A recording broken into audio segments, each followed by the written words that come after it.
Hi friends, welcome to daily Dhamaka sounds. Jeethu ജോസഫിൻ്റെ ഏറ്റവും പുതിയ സിനിമ വലതുവശത്തെ കള്ളൻ OTT റിലീസായിട്ടുണ്ട്. കാണാത്തവർ എത്രയും വേഗം പോയിട്ട് കണ്ടോളൂ. നല്ലൊരു ഫിലിമാണ്. പാരൻസും കുട്ടികളും തമ്മിലുണ്ടായിരിക്കേണ്ട ബന്ധം, അവരെങ്ങനെ തെറ്റുകൾ ചെയ്താൽ തിരുത്തണം എന്നുള്ള കാര്യങ്ങളൊക്കെ വളരെ വ്യക്തമായിട്ട് പറയുന്ന ഒരു മൂവിയാണ്. നല്ലൊരു സിനിമയാണ്.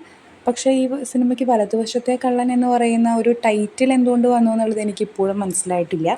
പക്ഷേ മൂവിയുടെ സ്ക്രിപ്റ്റ് വളരെ രസകരമായിട്ടും വളരെ നല്ല രീതിയിലും നമ്മളോട് കമ്മ്യൂണിക്കേറ്റ് ചെയ്യാനായിട്ട് ശ്രമിച്ചിട്ടുണ്ട്. അതുപോലെ തന്നെ അതിൽ ജോജു ജോർജ് ചെയ്തിട്ടുള്ള സാം എന്ന് പറഞ്ഞ ക്യാരക്ടർ ഒരു രക്ഷയില്ല, അടിപൊളിയാണ്, സൂപ്പറാണ്. അവരെപ്പോലെ തന്നെ കുറച്ച് ഐക്യ കൂടുതലുള്ളവർക്ക് മാത്രമല്ല ട്വിസ്റ്റുകൾ എന്താണെന്നും ഇതിൽ കഥ എന്താണ് പറയാൻ ഉദ്ദേശിച്ചതെന്നും മനസ്സിലാവുള്ളൂ. ഞാൻ തന്നെ 1-2 തവണ കണ്ടിട്ടാണ് നമുക്കതിൻ്റെ ഒരു സ്റ്റോറിയുടെ എന്താ പറയുക, കഥ പറയുന്ന രീതി മനസ്സിലാക്കാനായിട്ട് സാധിച്ചത്. കഥ ഒരുപാട് നല്ല ആശയങ്ങൾ നമ്മുടെ സമൂഹത്തിലേക്ക് പകർന്നു തരുന്ന ഒരു കഥ തന്നെയാണ്.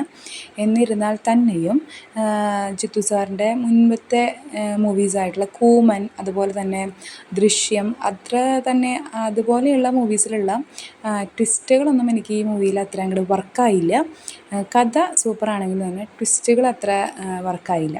പിന്നെ ഇതിൽ സാം മരിക്കുന്നതിന് മുമ്പ് ബിജു മേനോൻ ചെയ്യുന്ന ആൻ്റണി എന്ന് പറഞ്ഞ ക്യാരക്ടറിന് കുറച്ച് ക്ലൂസ് കൊടുക്കുന്നുണ്ട് അവരുടെ മകനെ കണ്ടുപിടിക്കാനായിട്ട്. ആ ക്ലൂസുകളിൽ അവസാനത്തെ ക്ലൂ നല്ല അടിപൊളി ക്ലൂ ആയിട്ട് തോന്നി. പക്ഷേ എന്നാലും അതിന് മുന്നേ കൊടുത്തിട്ടുള്ള 1, 2, 3 ക്ലൂസൊന്നും എനിക്കും അത്ര വർക്കായിട്ടില്ല. അത് നന്നായി വർക്കായി, അത് ക്ലിയറായിട്ട് മനസ്സിലായവർ ഒന്ന് കമൻറ്റ് ബോക്സിൽ ഒന്ന് കമൻറ്റ് ചെയ്യുക. പിന്നെ കാണാത്തവരൊക്കെ പോയി കാണുക. 2 മില്യൺ വ്യൂസ് കിട്ടിയിട്ടുള്ള ഒരു നല്ല സിനിമ തന്നെയാണ്. അപ്പോൾ നിങ്ങളെല്ലാവരും പോയി കാണുക, അഭിപ്രായങ്ങൾ പറയുക, കമൻറ്റ് ചെയ്യുക. അപ്പോൾ ഓക്കെ, താങ്ക് യു, ബൈ.